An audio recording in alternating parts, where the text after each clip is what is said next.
अगर आप भी फ्रूट गार्डनिंग करना चाहते हैं और ऐसे ही फ्रूट गार्डनिंग टिप्स देखना चाहते हैं तो पेज को सब्सक्राइब कीजिए। हेलो एवरीवन, कैसे हैं आप लोग? आज की वीडियो में हम बात करने वाले हैं मैंगो प्लांट की।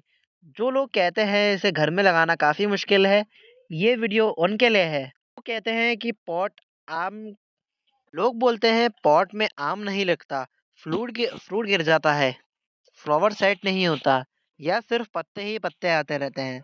लेकिन दोस्तों, सच एक ही है, गलती आम के प्लांट की नहीं है, गलती हमारी केयर की हो सकती है इसमें।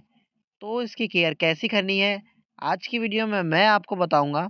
नर्सरी में से कौन सा प्लांट लाना है, कौन सी वैरायटी पॉट के लिए बेस्ट है, मिट्टी का एग्जैक्ट फॉर्मूला, प्रूनिंग का डर कैसे ख़त्म करना है, फ्लावर कैसे लाने हैं, फ्रूट कैसे बचाना है और कौन सी छोटी गलतियां होती हैं जिनसे पूरी मेहनत ख़राब हो सकती है। इसलिए वीडियो को स्किप नहीं करना, क्योंकि सब स्टेप बाय स्टेप है। सबसे पहले हम लोग बात करेंगे कि मैंगो का प्लांट कौन सा लेना चाहिए।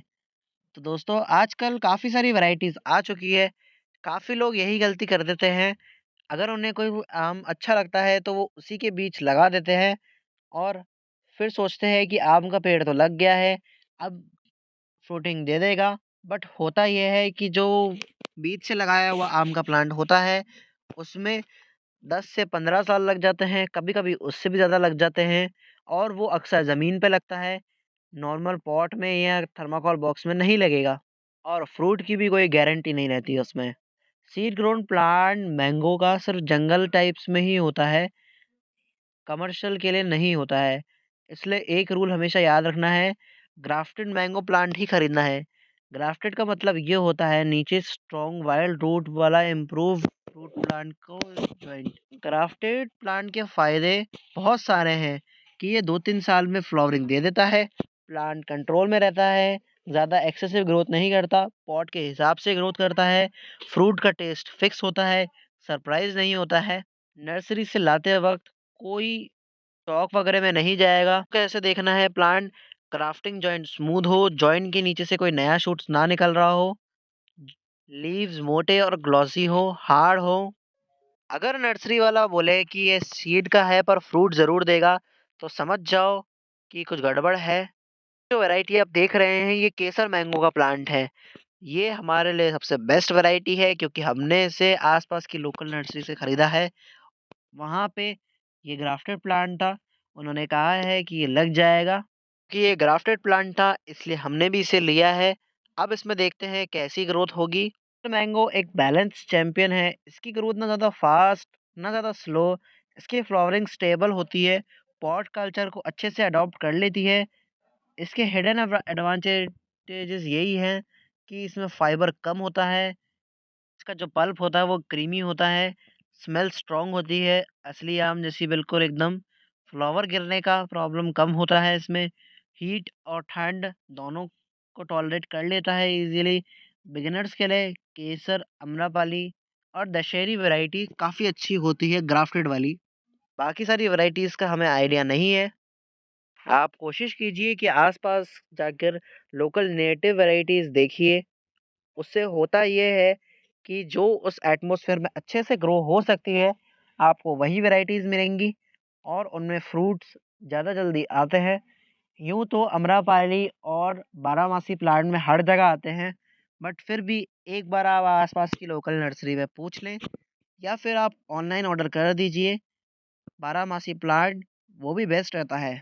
हमने ये प्लांट पिछले साल लगाया था गर्मियों में, तब इसमें काफ़ी अच्छी ग्रोथ हुई थी। अब इस साल वाली गर्मी में देखने ये है कि इसमें फ्रूट्स कैसे आते हैं, कितने आते हैं और इसकी ग्रोथ और कितनी तेज़ी से होती है। ये 1 साल में अच्छे से सेट हो गया है। इसे हमने थर्माकोल बॉक्स में लगाया है। इसे हमने थर्माकोल बॉक्स में क्यों लगाया है? आइए डिस्कस करते हैं। देखिए, ये ग्राफ्टेड प्लांट है लेकिन प्लांट आम का है, इसलिए इसकी रूट्स बहुत ज़्यादा गहरी तो नहीं है लेकिन ज़्यादा जाती है।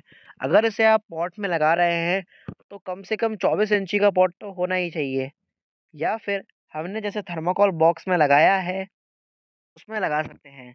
पॉट देखिए वही जगह है जहाँ 10 में से 9 लोग हार मान जाते हैं और काफ़ी लोग बोलते हैं कि प्लांट तो हेल्दी था, फिर भी फ्रूट क्यों नहीं आया इसमें? रीज़न सिंपल है, रूट्स घुटी हुई होती है। आम का प्लांट ऊपर से नहीं नीचे से भी एक्सपैंड करता है। थर्माकोल बॉक्स इसके लिए बेस्ट रहता है, जो कि गर्मियों में ठंडा रहता है, सर्दी में स्टेबल, रूट्स को शॉक नहीं मिलता इसमें, फ्रूट ड्रॉप इसमें कम से कम होता है। अगर पॉट यूज़ करना ही है, तो आप इसमें 24 इंची 30 इंचेस का बेस्ट रहेगा। सीमेंट या फिर थिक प्लास्टिक पॉट लेना है, क्योंकि इसकी रूट्स काफ़ी स्ट्रॉन्ग होती हैं, खुद को काफ़ी स्ट्रॉन्ग बनाती हैं। तो हो सकता है अगर पॉट पतला हो, तो प्लांट की रूट्स उसमें से जल्दी निकल जाए, बाहर आने लग जाए। छोटा पॉट रहा तो फ्लावर्स आएँगे भी तो गिर जाएँगे। फ्लावर सेट 100% नहीं रहेगा उसमें, और उसमें सिर्फ़ पत्ते ही पत्ते आएँगे, फ्रूट्स कभी नहीं आएँगे उसमें। अब हम लोग बात करने वाले हैं कि आम के प्लांट के लिए मिट्टी कैसी बनाएँगे। देखिए, आम को हेवी मिट्टी बिल्कुल नहीं चाहिए। ऐसी मिट्टी चाहिए जिससे रूट्स को ऑक्सीजन मिले, रूट्स अच्छे से ग्रो कर पाएँ। परफेक्ट पॉटिंग मिक्स बनाने के लिए 40% garden soil, 30% river compost, 20% vermi compost और 10% कोकोपीट। आप चाहे तो नीम खली और बोन मील भी डाल सकते हैं, ये ऑप्शनल है। हमने इसमें सूखी पत्तियां भी डाली हैं, सूखी ब्रांचेस भी डाली है, जो हमने गुलाब की प्रूनिंग करी थी। आपको इसमें ऐसा पॉटिंग मिक्स यूज़ करना है जिसमें कंपोस्ट ज़्यादा हो।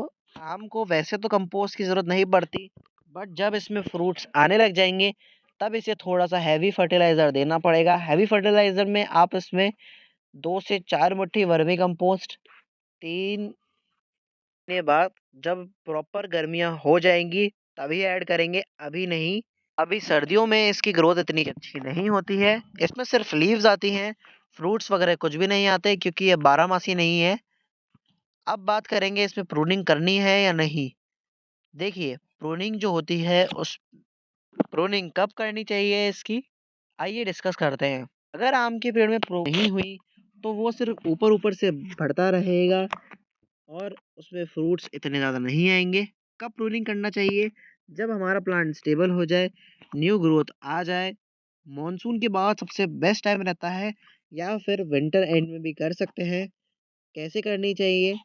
तो देखते हैं इसकी। तो हमें इसमें 3 से 4 मेन ब्रांचेस को रखना है, अंदर जाने वाली सारी ब्रांचेस को हटाना है, नीचे लटक रही ब्रांचेस को भी हटाते रहना है इसमें। अब बात करेंगे इसमें फ्लावरिंग और फ्रूट सेट कैसे होता है। तो देखिए, फ्लावर तभी आता है जब प्लांट थोड़ा स्ट्रेस में होता है, पानी थोड़ा कम, नाइट्रोजन थोड़ा कम, ज़्यादा प्लांट की केयर कम हो जाती है। इसमें रोज़-रोज़ फर्टिलाइज़र भी डालना बंद करना है हमें, सिर्फ़ पत्ते ही आते हैं फर्टिलाइज़र डालने से।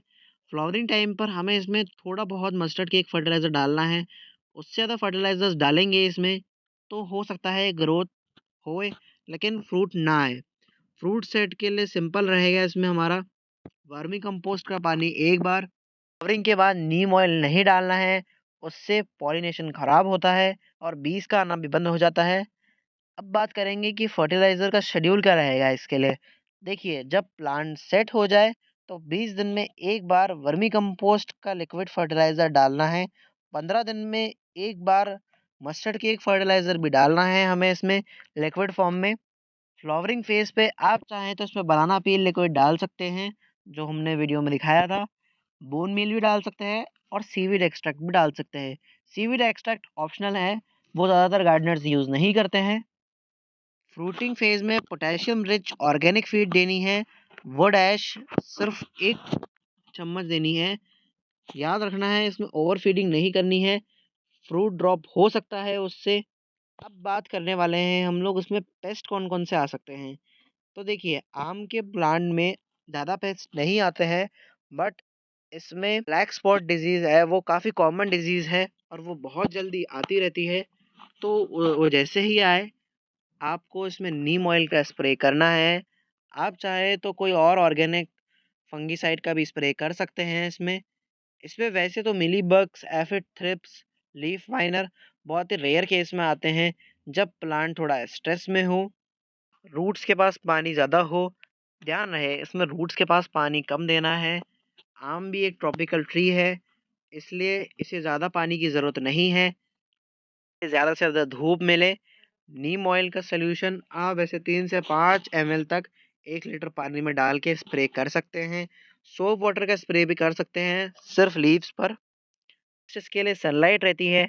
अगर आप इसे ज़्यादा से ज़्यादा सनलाइट देंगे तो इसमें कम से कम पेस्ट अटैक होगा। अगर इसमें सनलाइट कम मिली और पानी भी कम रहा तो भी इसमें आ सकते हैं। पानी बैलेंस होना चाहिए, ज़्यादा ना होए लेकिन बैलेंस फॉर्म में हो। अगर आप भी रोज़-रोज़ पानी डाल रहे हैं इसको तो बंद कर दीजिए। छोटे पॉट में नहीं लगाना है, इसको शेड में रखना है। कोई भी केमिकल फर्टिलाइज़र यूज़ ना कीजिए। केमिकल फर्टिलाइज़र से रूट्स ख़राब हो जाती हैं। आम के पेड़ में पेशेंस रखनी चाहिए। लगाने के 2 से 3 साल तक इसमें अगर फ्रूट नहीं भी आए तो भी इसमें पेशेंस रखनी चाहिए। लिमिटेड वाटरिंग करनी है, प्रॉपर प्रूनिंग करनी है, सीज़नल फीडिंग करनी है इसमें हमेशा। अगर आज की वीडियो आपको अच्छी लगी हो तो चैनल को सब्सक्राइब कीजिए, लाइक कीजिए, शेयर कीजिए और घर के पॉट में भी आम लगाना चाहते हैं और ऐसे ही और सीखना चाहते हैं वीडियोस तो पेज को सब्सक्राइब कीजिए। मिलते हैं नेक्स्ट वीडियो में, तब तक के लिए हैप्पी गार्डनिंग।